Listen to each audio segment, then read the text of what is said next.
અંકલેશ્વર ઉદ્યોગ મંડળની ચૂંટણી પૂર્વે પ્રજાના પ્રશ્નોનું બેનર લગાવનાર અંકલેશ્વર હાઉસિંગ એસોસિએશન માટે અભદ્ર ટિપ્પણી થતા વિવાદ ઊભો થયો છે.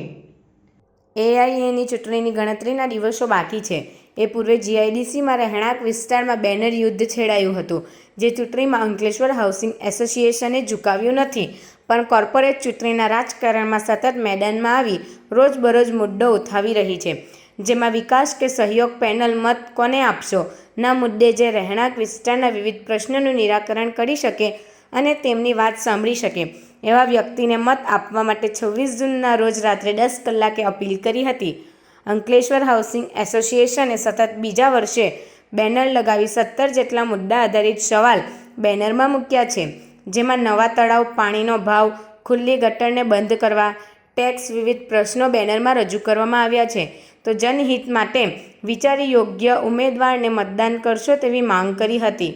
આ અંગે ગુજરાત હાઉસિંગ એસોસિએશનના પ્રમુખ અતુલ માકડિયા અને મંત્રી ખુશાલ રાદડિયાએ જણાવ્યું હતું કે વર્તમાન ઇલેક્શનમાં જનતાના પ્રશ્નોની કોઈ ચર્ચા થઈ નથી. બેઝિક સુવિધામાં ગુજરાતમાં સૌથી મોંઘું પાણી મળે છે, સૌથી વધુ ટેક્સ આપી રહ્યા છે, રહેણાંક વિસ્તારને સામે અનદેખી કરાઈ રહ્યા છે, ઉપર સુધી યોગ્ય રજૂઆત ના કરતા રહેણાંક વિસ્તારના પ્રશ્નોનું નિરાકરણ કરવામાં આવતું નથી, ત્યારે આ રજૂઆત કરવા નીકળ્યા છે. આવા સમયે અમને અનાથ અને 2 દિવસમાં ફૂટી નીકળેલા કહે છે, અમને અપમાન કરી રહ્યા છે, ત્યારે ભ્રષ્ટાચાર કરી રહેણાંક વિસ્તારની અનદેખી કરી રહ્યા છે. અનાથ એકતા જિંદાબાદ, અનાથ એકતા જિંદાબાદ, અનાથ એકતા જિંદાબાદ. અંકલેશ્વર હાઉસિંગ એસોસિએશન પ્રમુખ અતુલ માકડિયા. અમે લોકો પ્રજાના કાર્ય લઈને જ્યારે નીકળ્યા છીએ ને અમારે આમાં કોઈ છે નહીં. અમે હાઉસિંગ ઇન્ડસ્ટ્રી એસોસિએશનના ઇલેક્શનમાં અમે અમારી રજૂઆત કરી છે કે પ્રજાના આ બધા પ્રશ્નો છે, તો ત્યારે આ લોકોની અંદર એટલી બધી તમીજ આવી ગઈ છે કે અમને કે તમે અનાથ છો, ત્યાંથી ફૂટી નીકળ્યા છો. ને એ તો ઠીક છે, અમે કોઈ પેનલની તરફદારી કરતા નથી, નહીં સહયોગ કે નહીં વિકાસ. અમે એમ જ કહીએ છીએ કે સારા વ્યક્તિને મત આપો કે જે પ્રજા સાથે, ઇન્ડસ્ટ્રી સાથે સારું વર્તન કરી શકે. આની પહેલા એક એવો બનાવ બનેલો કે ભાઈ અડધું માણસોને કાઢતા હતા, અડધા માણસોને એમનું રહેવા જતા હતા. અમે નોટિફાઈડ વાળાને બોલાવ્યો હતો કે તમે કોણ ડોન છો એ કે. એટલે અમે એને પૂછ્યું ભાઈ તમે કોણ, તો કે અમે ચૂંટાયેલા માણસો, પણ અમારા પ્રજાના ચૂંટાયેલા માણસો નથી. ને આવી તો એ લોકોની તમીજ બે તમીજ છે. સિક્યોરિટી વાળાને ઉભા રાખો, સિક્યોરિટી પોતાનો એજન્ટ, એની એજન્સી પોતાની. એટલે ભ્રષ્ટાચારનો કોઈ માપ નથી. અંકલેશ્વર નોટિફાઈડ ઇન્ડસ્ટ્રીઝનો જે પણ ટેક્સ છે એ ઇન્ડસ્ટ્રીઝ કરતાં પણ વધુ છે, પણ અહીંયા ક્યાં પૈસા વપરાય છે બતાવો.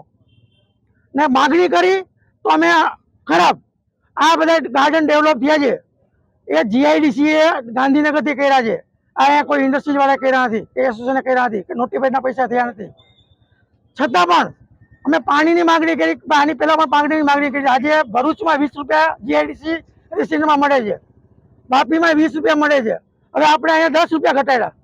આની પહેલા આપણે 10 રૂપિયાની વાત થઈ. ગવર્મેન્ટનો જીઆર આવ્યું છે 10 રૂપિયામાં રેસિડન્ટના પાણી આપવાનું. કેમ નથી જતા ગાંધીનગર?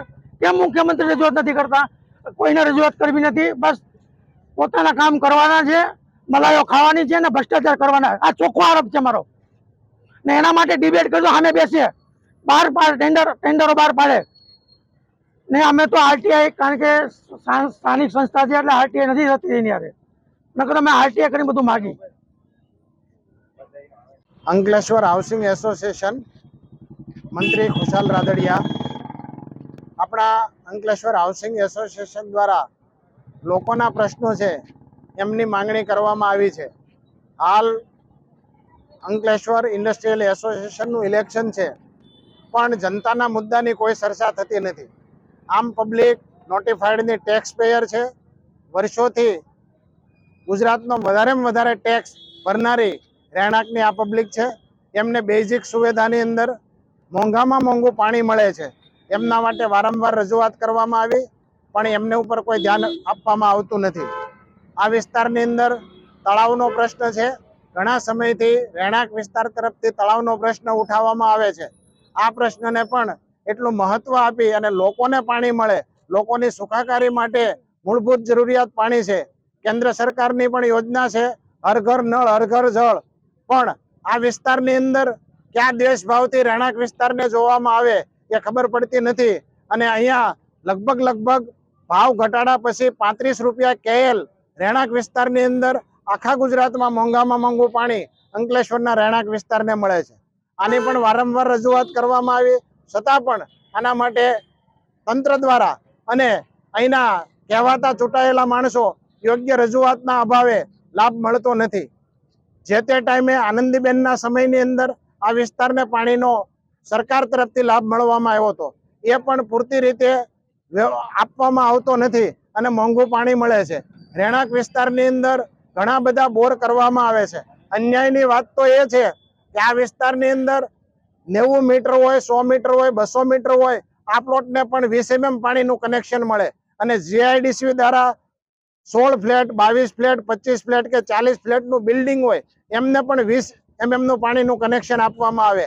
આ વિસંગતતાની રજૂઆતો હોવા છતાં આમના માટે કોઈ પ્રોપર આજ સુધી સોલ્યુશન નથી આપ્યું. ઘણા બધા દ્વારા એવા જવાબો આપવામાં મળે કે આ GIDC ના રૂલ્સ અને રેગ્યુલેશન છે. GIDC ના રૂલ્સ અને રેગ્યુલેશનની અંદર ઘણી બધી વખત સમયાંતરે સુધારા થતા હોય તો પબ્લિકને, આમ લોકોને પાણી જેવી વસ્તુની અંદર પણ સુધારો નથી થઈ શકતો. આ અંકલેશ્વર હાઉસિંગ એસોસિએશનનો મુખ્ય પ્રશ્ન છે. આ વિસ્તારના ઘણા બધા ડેવલપમેન્ટના પ્રશ્નોની અંદર પણ વારંવાર રજૂઆત કરવામાં આવી છે, પણ સંતોષકારક જવાબ મળતો નથી. હાલ ઇલેક્શનના માહોલની અંદર અંકલેશ્વર હાઉસિંગ વિસ્તારની જનતાને અનાથ કહી અને અપમાનિત કરવામાં આવે છે, છતાં પણ આ લોકો કોઈ એવા રૂટ ઉપર નથી કે આ લોકોને મતદાનનો અધિકાર મળે. AGM ની માંગણી કરી કે ભાઈ અમે આ વિસ્તારના ટેક્સ પેયર છીએ તો અમને અમારા પ્રશ્નોની AGM માં રજૂઆત કરવા દેવામાં આવે, એના માટે પણ કોઈ કાર્યવાહી કરવામાં આવતી નથી. અનાથ કહેવાનું મુખ્ય કારણ શું હોય શકે? પબ્લિકને હેરાન કરવા માટે આવા શબ્દ પ્રયોગ થતા હોય એવું લાગે. અમને 2 દિવસ પહેલા કે ભાઈ આ વિસ્તારની અંદર આ અંકલેશ્વર હાઉસિંગ એસોસિએશન એવું વરસાદની જેમ 2 દિવસની અંદર ઉભરીને આવ્યું, આવી વિસંગતતાભરી ટિપ્પણી કરવામાં આવી. અંકલેશ્વર હાઉસિંગ એસોસિએશન છેલ્લા 3.5 વર્ષથી લોકહિતના પ્રશ્નો માટે લડે છે અને જે COP 7 ની અંદરની ફાળવણી જે તે ટાઈમે બિનઅધિકૃત રીતે કોમન પ્લોટ એક સંસ્થાને ફાળવી દેવામાં આવ્યો હતો, એ ત્યારથી અંકલેશ્વર હાઉસિંગ એસોસિએશનની ગઠન થયું અને ત્યારથી લોકોના પ્રશ્નો માટે અંકલેશ્વર હાઉસિંગ એસોસિએશન લડતું આવ્યું છે.